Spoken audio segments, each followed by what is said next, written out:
Bonjour! Aimez-vous faire des galettes ou faire plaisir à vos enfants quand ils arrivent de l'école ou d'un événement puis dire ça sent tellement bon, maman! Moi, c'est un de mes beaux souvenirs d'enfance. Ici Chantal Laverge, naturopathe. Je vais vous partager une des recettes que moi je fais. Je n'aurai pas à me préoccuper si c'est avec gluten, sans gluten, parce que dans un sens, il n'y a aucune farine. Fait que déjà, un petit peu moins de transformation parce que c'est fait avec des flocons d'avoine et des bleuets. Ou si on n'a pas de bleuets, on peut remplacer tout simplement par des framboises. Alors, qu'est-ce qu'on fait? On commence, j'ai pris un petit peu d'avance, on commence par mettre un quart de tasse, soit d'huile de pépins de raisin, d'huile d'avocat, ou moi personnellement, j'aime mieux mettre de l'huile de coco que j'ai fait fondre au four qu'il soit liquide. Fait qu'on en met un quart de tasse. Ensuite, je vais vous donner une petite indication, j'ai l'air d'avoir beaucoup plus qu'un quart de tasse. Vous avez raison, ce que j'ai fait, j'ai décidé de faire une double recette parce que tant qu'à me donner l'effort de faire une recette, aussi bien que ce soit profitable qu'on en mette en réserve pour un petit peu plus tard. Donc, la vraie recette est un quart de tasse, soit de beurre, d'huile de coco ou d'huile de pépin, un quart de tasse de compote de pommes, j'achète de la compote de pommes non sucrée, encore mieux si on a le temps d'en faire. Ensuite, on met une demi-tasse de sucre de canne. Fait que dans mon mélange, j'avais quand même déjà mis certaines choses. Plus, eux autres, ils ajoutent un quart de tasse de sucre de coco. Moi, personnellement, et mes enfants, on a trouvé que c'était assez sucré, pour ne pas dire trop sucré. Fait que ce qu'on a fait, on a décidé de faire la double recette, mais faire pareil comme si c'était simplement la simple recette. Ensuite, on a pris, la recette vous dit 2 œufs. Ça, c'est la première... c'est les ingrédients, il m'en manque juste un de la première recette. Puis après ça, les ingrédients, on pourrait dire mouillés. Puis l'autre partie, c'est les ingrédients secs. Fait que moi, ce que j'ai fait, j'ai quand même battu mes œufs au point de départ, puis je les ai cassés naturellement. Ensuite de ça, on vient mettre une cuillère à thé de vanille. Moi, je vais toujours à peu près. Voilà, dans ce cas-là, vu que c'est une double recette, je vais venir doubler. Ça sent tellement bon quand c'est de la vraie vanille. Faites-vous plaisir en vous achetant de la vraie vanille ou quand vous allez dans le sud, achetez-vous-en plutôt que juste prendre de la vanille artificielle. Ensuite de ça, on vient ajouter les ingrédients secs, c'est-à-dire, la première, c'est une tasse de flocons d'avoine. Moi, ben là, vu que je fais une double recette, je vais venir vraiment en mettre mes 2 tasses. Ensuite, une cuillère à thé de poudre à pâte. Moi, je fais toujours attention à la poudre à pâte pour pas que ça goûte. Fait que très souvent, j'en mets pas totalement la quantité qui me manque, puis ça fait quand même, puis on n'a pas l'arrière-goût.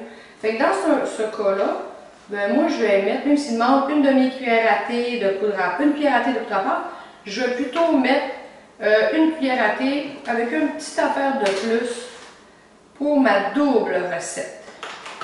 OK. Ensuite, il me manque une tasse et demie de bleuets. Ben moi, j'y vais quand même à peu près. Je me suis acheté un contenant de beaux bleuets du Saguenay-Lac-Saint-Jean qui est plein d'antioxydants. Les antioxydants, vous savez, c'est ça qui va aller encercler les cellules brisées. C'est hyper bon pour la santé. Il faut essayer de les manger quand on peut cru, c'est sûr. Regardez comment ils sont beaux, appétissants. Vraiment bon. Fait que je les vide dans ma recette. C'est sûr que dans ce cas-là, ils vont être cuits. Ensuite de ça, dans la recette, on ajoute une tasse de chocolat noir. Bien, c'est sûr que quand vous pouvez prendre du chocolat noir à 70%, mais moi je vous dirais qu'une tasse, là, c'est beaucoup de trouver qu'il y avait beaucoup trop de chocolat. Fait que on a évalué, moi pour mes enfants, pour une double recette, on devrait mettre une recette, une demi-tasse de chocolat. Dans ce cas-ci, on va mettre juste 3/4 de tasse pour une double recette parce qu'avec les bleuets, avec tout ça, ça fait quand même beaucoup de choses. Ensuite, ils ont mis dans la recette une tasse d'amandes effilochées. Moi, personnellement, la première fois que je l'ai faite, je l'ai mis, j'ai cassé des noix de Grenoble. Une deuxième fois, ce que j'ai fait, c'est que j'en ai pas mis du tout. Puis ça fait pareil, sauf que le dernier ingrédient, qui est des graines de lin moulues, ben j'en ai mis plus pour compenser. Fait que la vraie recette originale, quand on veut faire juste une recette, c'est un quart de tasse de graines de lin, personnellement, ben là, comme je vous ai dit, vu que j'ai pas mis d'amande, ben j'en ai mis pour une double recette. Naturellement, j'en ai mis une demi-tasse. Là, je vais venir me rajouter un autre petit contenant, puis je vais m'ajuster, vu que j'ai pas mis les noix, pour voir qu'est-ce que ça fait. Moi, là, je suis une championne du dégât. Vous voyez? J'ai encore fait du dégât sur ma feuille. C'est pour ça que d'habitude, je mets ma recette très loin pour être sûre de ne pas la salir. De toute façon, je vais vous la joindre au bas de la vidéo pour que vous puissiez vraiment la refaire avec les bons ingrédients. Parce que des fois, on fait juste écouter, puis c'est pas super le fun. Moi, c'est une fois que tout mon mélange va être brassé puis tout prêt à mettre. Je juge s'il est trop mou. C'est là que je viens ajuster avec des graines de lait ou des choses comme ça. Je juge pour venir ajuster si c'est correct. Par contre, pour pas que ça fasse trop de dégâts puis je sois obligée de frotter après, je m'achète des papiers parchemin sur lesquels je fais cuire ma galette. Puis à ce moment-là, je ne suis pas en train d'être obligée de frotter puis de nettoyer. Souvent, on n'a même pas besoin de mettre de l'huile de coco, on a besoin de mettre rien de ça. Fait que dans un sens, ça doit cuire à 375 degrés. Dans la recette, ils disent 14 minutes. Moi, je trouve que c'est pas assez. Peut-être ça dépend sur les fins grosses. D'autres, on aime ça les faire un petit peu plus grosses. Ça veut dire que je fais cuire à peu près 18 minutes. Vous avez juste à les tester. Vous allez voir, ça fait des recettes extraordinaires. Des galettes extraordinaires plutôt.